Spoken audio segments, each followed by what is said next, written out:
도시락 33번째 시간입니다. 하나님 나라를 향한 길. 요절은 마태복음 10장 4절입니다. 버리기 지키기 일하기 코드 중에 이제 일하기 코드의 11번째 제자인 셀로신 시몬을 다루는데, 이 셀로신 시몬은 복음의 야망, 무엇으로 일하느냐, 복음의 야망으로 일하기가 그 중심 코드입니다. 오늘 일하기 코드에서 셀로신 시몬을 통해 도시락을 준비했는데, 일단 시몬 베드로와 달리 셀로신 시몬이라는 그 표현을 함으로써 헷갈리지 않게 하는 것이고, 사실 12제자 중에 가장 다루기 힘든 제자입니다. 이유는 다른 거 없어요. 달랑 이름 말고는 그 어떤 정보도 나와 있지 않습니다. 정보 자체가 없어요. 뭐가 정보냐? 그냥 이름, 명단 이것만 있습니다. 그래서 힘들죠. 그 이름에 셀롯이란 말이 붙어 있어갖고 열심당원이라는 거, 그것만이 유일한 정보입니다. 따라서 셀롯인 시몬의 교훈은 한 가지뿐이죠. 열심당원이 예수의 제자가 되었다. 이거 굉장히 중요한 말입니다. 제자가 되기 힘들어요. 열심당원이. 근데 예수님의 제자가 됐다. 이 교훈이 있다는 거죠. 별로 조사할 게 없으니까 성경에 나오는 이름을 좀 소개합니다. 마태복음에 보니까 가나나인, 마가복음도 가나나인, 뭡니까 이거? 가나안인이 아니라 가나나인이에요. 누가복음 셀롯, 성전 셀롯, 여기 전부 다 관주들이 성경에 보면 붙어 있고요. 그 관주 밑에 보면 전부 다 뭐라고 되어 있냐면 열심당 이렇게 되어 있습니다. 이 뜻이 다 열심당이라는 의미죠. 그렇게 관주가 되어 있는데, 가나나인이라는 말은 이제 가나안 사람이라고 착각할 수 있는데 그건 아니고, 원래 아람어 카나나가 있었습니다. 이 뜻 자체가 열심이란 말이에요. 그래서 이것을 헬라어로 바꾸면서 카나나이오스 이렇게 돼 있는데, 이 자체가 열심당이란 뜻입니다.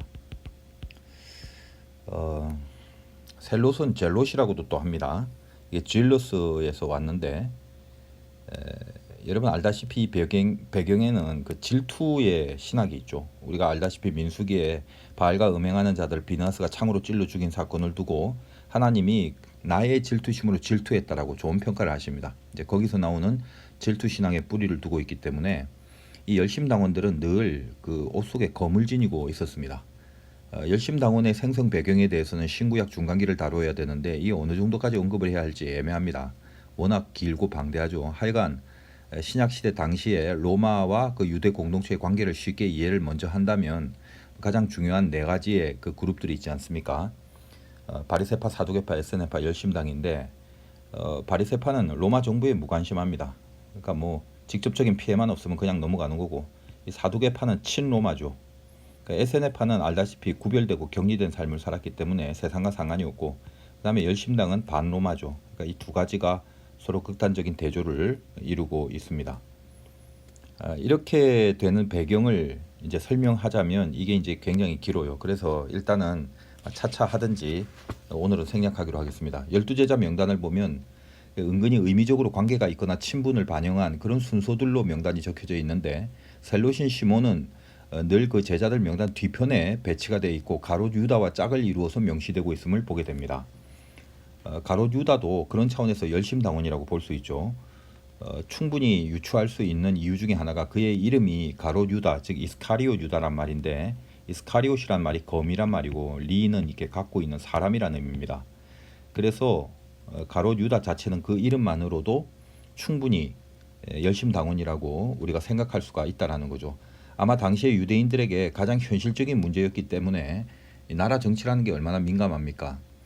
그래서 이런 열심당의 민족 저항 운동이라는 게 꼭 정식적인 열심당원이 아니더라도 당시 유대인들에게는 이 저항 정신의 정서가 모든 유대인들에게 어느 정도 만연해 있음을 알 수 있습니다. 뭐 알다시피 베드로도 이 검을 들고 그 말고의 길을 자른 사건이 있지 않습니까? 그때 예수님이 뭘 하십니까? 검을 꽂으러 하시고 베드로에게 검을 든 자는 검으로 망한다, 이렇게 이야기를 하는 것이죠. 그렇게 하지 말라, 이런 얘기를 하는 것입니다.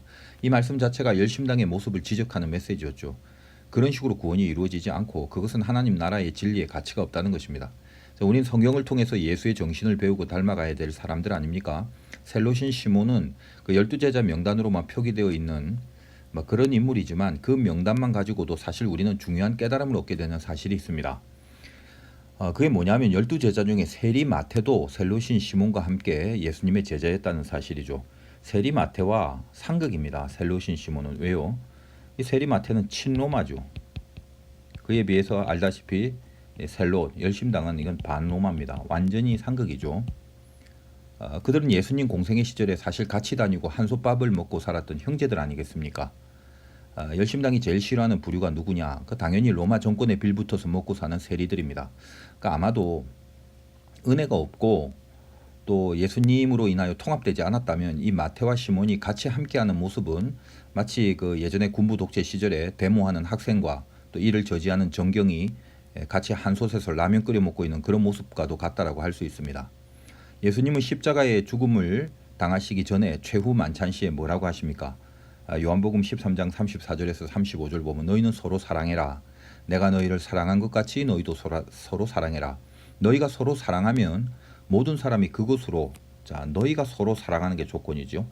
많은 사람들이 그곳으로 너희가 내 제자인 줄 알리라. 이렇게 말씀하셨습니다. 얼마나 큰 교훈입니까? 그들이 하나님의 아들의 그 제자라는 사실을 어떤 능력이나 권세나 정치적인 이데올로기로 증명하지 말라는 거죠.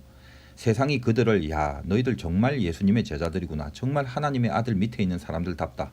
이렇게 평가할 수 있는 기준은 하나밖에 없습니다. 서로 그 양극의 사람인데도 불구하고 서로 사랑하는 모습, 그거를 보고 판단하고 인정한다는 거죠.